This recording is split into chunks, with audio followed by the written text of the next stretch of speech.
नमस्ते एवरीवन, स्वागत है आपका एक और नए वीडियो में। और ये हमारा आखिरी पार्ट रहेगा इस चैप्टर का।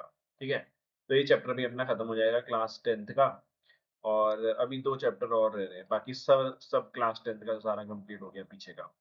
तो चलो फिर शुरू करते हैं। Welcome back guys. आज हम क्लास 10 साइंस के चैप्टर 12 का पार्ट 5 पढ़ेंगे, जिसमें हमें पढ़ना है डोमेस्टिक इलेक्ट्रिक सर्किट्स के बारे में। डोमेस्टिक मतलब अपने घरों में जो इलेक्ट्रिक सर्किट्स होते हैं, हमारे आपके और मेरे घरों में जो इलेक्ट्रिक सर्किट्स बनते हैं वो किस तरीके से बनते हैं। ठीक है, इसको हमें पढ़ना है। तो in our home we receive supply of electric power through a main supply, also called mains। मतलब जो रोड से तार आती है बिजली की हमारे घर तक, either supported through overheaded electric poles और बाय अंडरग्राउंड केबल। तो हमारे यहाँ तो अभी क्या है, मतलब हमारे ऊपर इलेक्ट्रिक पोल्स में क्या लगी हुई, तारे लगी हुई, उससे जो है करंट बिजली जो है हर घर में जाती है। कई जगह पे अंडरग्राउंड केबल्स भी हो चुकी है। अब one of the wire in this supply, ये जो वायर आती है इस सप्लाई में, usually with red insulation cover. एक वायर जो आती है उसमें क्या रहता है, रेड इंसुलेशन रहता है, मतलब रेड कलर की रहती है। It is called live wire और पॉजिटिव। ध्यान रखना, यही इंपॉर्टेंट है इसमें कि भाई ये जो तार आ रही है, इसमें जो तार है, एक तार के ऊपर क्या है, ये जैसे तार है, इसके ऊपर क्या लगा हुआ, रेड इंसुलेशन लगा हुआ। ठीक है, इसके ऊपर रेड कलर तो नहीं बनाया हमने, रेड इंसुलेशन लगा हुआ है, तो इट इज कॉल्ड पॉजिटिव और लाइव वायर। एक और वायर होती है जिसमें ब्लैक इंसुलेशन होता है, मतलब ऊपर से ब्लैक वो होगी, कवरिंग होगी इंसुलेशन की, उसे बोलेंगे न्यूट्रल वायर और नेगेटिव वायर। हमारी कंट्री में जो पोटेंशियल डिफरेंस होता है लाइव वायर और न्यूट्रल वायर के बीच में, वो 120 वोल्ट होता है। इसीलिए आपने देखा होगा जो भी हमारे अप्लायंसेस रहते हैं उसमें लिखा रहता है 220 वोल्ट। ठीक है, तो 220 वोल्ट जो है ये पोटेंशियल डिफरेंस रहता है इन दो वायर के बीच में। अब क्या है, at the meter board in the house, house में क्या लगा रहता है, मीटर। ठीक है, these wire passed into an electric meter through a main fuse. अब यहाँ पे क्या होता है, ये मीटर वायर, आप सॉरी मीटर बोर्ड तो आप जानते होंगे, जो मीटर लगता है हाउस में, जिसकी रीडिंग लेने आता है हर दिन, हर बार, हर दिन कह रहा मैं, हर महीने या हर 2 महीने में लेने आ जाता है जो बिजली वाला रहता है, और फिर उसके हिसाब से हमें बिल आता है। तो क्या हो गया, मीटर बोर्ड जो हाउस में, उसमें क्या होगा, these wire passed into an electric meter through a fused wire. तो ये वायर जा रही हैं, ये जो लाइव वायर और न्यूट्रल वायर, ये पास जा रही है किसमें, मीटर बोर्ड में। बट उससे पहले इनमें क्या आ रहा है, यहाँ पे एक मेन फ्यूज आ रहा है। तो यहाँ पे एक फ्यूज होगा, देन यहाँ पे ये मीटर बोर्ड लगा हुआ होगा। तो फ्यूज क्यों रहता है, आप जानते हो कि भाई अगर पीछे से बहुत ज्यादा वोल्टेज से इलेक्ट्रिसिटी आ गई, तो ये फ्यूज जो है ये खत्म हो जाएगा और आगे जो है नुकसान नहीं पहुंच पाएगा, क्योंकि ये फ्यूज जब यहाँ पे खत्म हो जाएगा तो उसकी वजह से क्या होगा, करंट आगे जाएगा नहीं, तो हमारे जो और भी चीजें हैं उनका नुकसान नहीं होगा। Through the main switch they are connected to the line wire in the house. अब यहाँ पे क्या होता है, आपने देखा होगा एक मेन स्विच होता है। ठीक है, मीटर बोर्ड में वहां पे क्या रहता है, मेन स्विच रहता है, वहां से क्या होता है, ये लाइन वायर में कनेक्टेड हो जाती है, मतलब वहां से लाइन वायर्स निकलती हैं जो हाउस में फैलती हैं, मतलब हर हर कमरे में जाती हैं जो। These wire supply electricity to separate circuit within the house. तो एक बार इसका डायग्राम देख लेते हैं। डायग्राम ये रहा। ठीक है, अब ये है, तो ये हो गई लाइव वायर, ये हो गई न्यूट्रल वायर। ठीक है, इसमें क्या हो गया, इलेक्ट्रिसिटी बोर्ड फ्यूज, ये हो गया इलेक्ट्रिसिटी बोर्ड फ्यूज, फिर ये इलेक्ट्रिसिटी मीटर हो गया। उसके बाद क्या होगा, यहाँ पे डिस्ट्रीब्यूशन बॉक्स होगा जिसमें मेन स्विच होगा और फ्यूजेस लगे रहेंगे ईच सर्किट के लिए।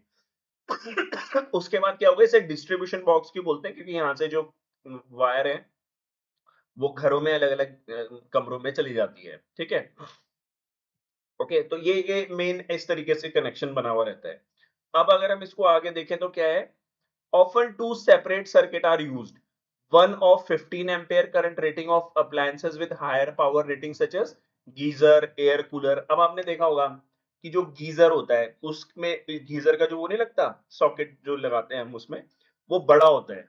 तो वो 15 एम्पेयर का रहता है, बड़ा रहता है। ठीक है, कि उसमें क्या है, हायर एनर्जी जो है, हायर पावर जो है वो लगती है गीजर में ना, या एयर कूलर जो हो गए, या एसी हो गया। Other circuit is of 55 ampere. दूसरा जो सर्किट होता है 5 एम्पेयर रेटिंग का होता है, जिसमें बल्ब, फैन वगैरह आ जाते हैं, या चार्जिंग कर ली, फोन चार्ज कर लिया, वो सब आ जाता है। देन अर्थ वायर होती है, which have an insulation of green colour. Is usually connected to a metal plate deep in the earth near the house. तो जैसे घर बनता है लोगों का, तो क्या करते हैं, मतलब हर कोई करता है घर के पास क्या होता है, नीचे गड्ढे में क्या डाल देते हैं, मेटल प्लेट डाल देते हैं, ठीक है। उस मेटल प्लेट से कनेक्टेड होती है ये अर्थ वायर। अर्थ वायर जो है वो किससे कनेक्टेड होती है, मेटल प्लेट से, जो कि मेटल प्लेट अर्थ में नीचे जमीन में घर के पास रहती है। अब इसका क्या, क्यों करते हैं ऐसे, this is usually a safety major. This is called a safety measure, especially for those appliances that have a metallic body. For example, जैसे इलेक्ट्रिक प्रेस हो गया, टोस्टर हो गया, टेबल फैन हो गया या रेफ्रिजरेटर हो गया। अब मेटेलिक बॉडी है इनकी। मेटेलिक बॉडी होने से क्या होता है कि मेटेलिक बॉडी जो होती है वो कनेक्टेड हो जाती है अर्थ वायर से, which provide a low resistant conducting path for the current. Thus, it ensure that any leakage of current to the metallic body of appliances keep its potential to that of the earth, and the user may not get a severe shock. तो जैसे हमारे पास ये metallic body वाला कुछ भी कुछ भी ले लेते हैं, ये क्या है, टोस्टर ले लेते हैं इसको, ठीक है। टोस्टर छोड़ो, वो ले लेते हैं, इलेक्ट प्रेस हो गया, मान लो प्रेस है, ठीक है। अब क्या है, ये प्रेस से कौन कनेक्टेड है, ये अर्थ वायर कनेक्टेड है। और जो अर्थ वायर है, अर्थ वायर ये क्या है, लो रेजिस्टेंस प्रोवाइड करती है, ठीक है, लो रेजिस्टेंस प्रोवाइड करती है। अब मान लो किसी वजह से ये मेटेलिक बॉडी है ना इसकी पूरी, जो हमारी प्रेस है, आयरन है, तो क्या होगा, अगर यहाँ पे कोई करंट लीकेज हो गया तो क्या होगा, इस पूरी मेटेलिक बॉडी में करंट चले जाएगा, करंट जाने लगेगा, हमें करंट लग सकता है। बट लेकिन अगर थोड़ा भी करंट लीकेज होता है तो वो करंट क्या करता है, लो रेजिस्टेंस पाथ में चले जाता है, जो कि देखो करंट उस जगह पे जाता है जहाँ पे रेजिस्टेंस कम रहता है। तो ये जो अर्थ वायर है ये कनेक्टेड है मेटेलिक बॉडी से, तो क्या होगा, अर्थ वायर जो है वो कैसा रास्ता प्रोवाइड कर रही है, लो रेजिस्टेंस का, जिससे करंट जो है, जो लीक हुआ करंट है वो वहां से निकल जाता है, मतलब वो अर्थ में नीचे चले जाता है, मेटल प्लेट में वो जो जुड़ा हुआ रहता है। तो यहाँ पे लिखा है metallic body is connected to the earth wire which provide a low resistance conducting path for the current.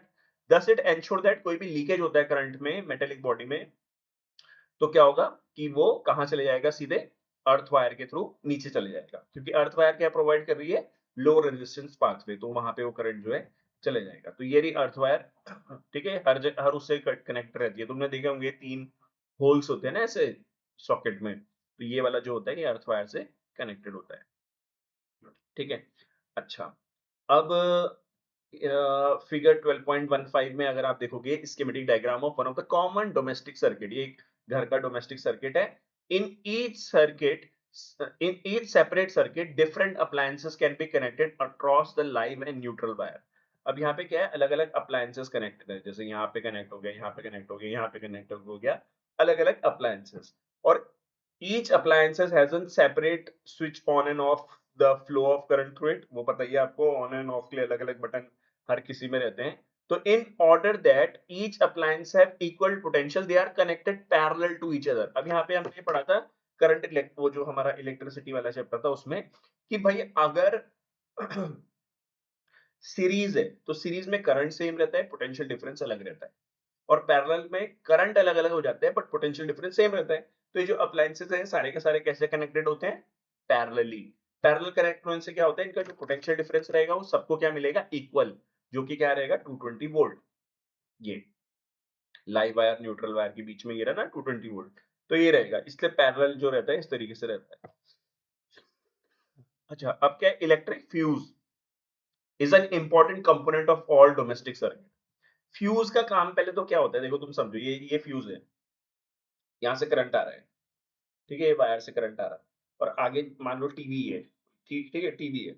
अब यहाँ से करंट आया, बहुत ज्यादा करंट आ गया, मतलब जरूरत से ज्यादा करंट आ गया, तो क्या होगा, ये फ्यूज में जाएगा करंट, जरूरत से ज्यादा करंट, और ये फ्यूज जो है ये गल जाएगा, मतलब ये क्या हो जाता है, इसमें जो वायर रहती है वो गल जाती है, जिसकी वजह से करंट आगे नहीं जा पाएगा, जो एक्स्ट्रा ज्यादा करंट है, ज्यादा करंट जा नहीं पाएगा, तो ये सर्किट जो है खत्म हो जाएगा यहीं पे, और टीवी तक करंट जो है पहुंचेगा नहीं, टीवी बंद हो जाएगा, टीवी तक करंट पहुंचेगा नहीं, और टीवी को कोई नुकसान नहीं होगा, बेसिकली खराब नहीं होगी, जलेगी नहीं, ठीक है।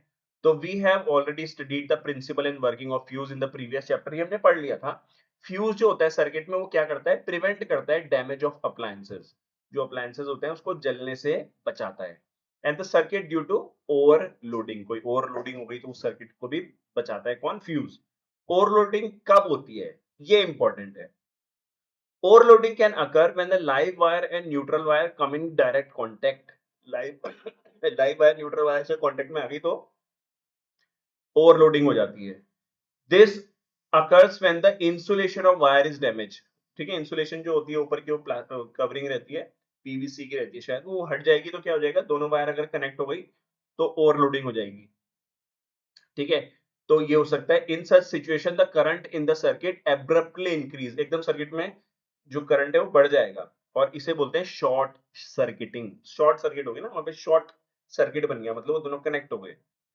The use of an electric fuse, अब वो जो इलेक्ट्रिक फ्यूज है वो क्या करेगा, प्रिवेंट करेगा इलेक्ट्रिक करंट को and the appliances from possible damage bye stopping the flow of unduly high electric current. तो हाई इलेक्ट्रिक करंट को ये प्रिवेंट कर देता है फ्यूज जो है.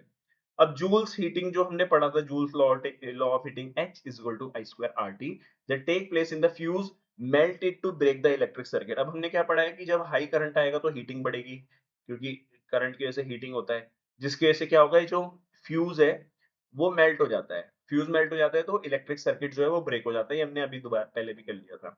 तो overloading can also occur due to accidental hike in the supply voltage. Overloading और कब हो सकती है, एक्सीडेंटल हाइक हो गया अगर सप्लाई वोल्टेज में, मतलब पीछे से ही जो है हाई वोल्टेज से करंट आ गया. Sometimes overloading is caused by connecting too many appliances to a single socket. ये तो तुम समझ गए होंगे, एक ही सिंगल सॉकेट में सब कुछ जोड़ दिया उसमें, मतलब उसमें हम मोबाइल भी चार्ज कर रहे हैं, लैपटॉप भी लगा दिया उसमें, और भी कुछ बल्ब वगैरह लगा दिया, तो क्या होगा, वहां पे करंट ज्यादा आ जाएगा तो वो ओवरलोडिंग हो जाएगा. तो ऐसा नहीं करना चाहिए. तो ये अपना ये चैप्टर तो हो गया खत्म. अभी देखो इसमें ना मेन क्या है, वो live wire, neutral wire, earth wire जो है, उन सब के बारे में आपको पता होना चाहिए. और बाकी हमने चैप्टर पूरा खत्म कर दिया, तो आपको पूरा का पूरा चैप्टर जो है वो प्लेलिस्ट के अंदर क्या सेपरेटली वहां पे मिल जाएगा. ठीक है, तो thank you so much for watching this video. मिलते हैं एक और नए वीडियो में. Bye bye.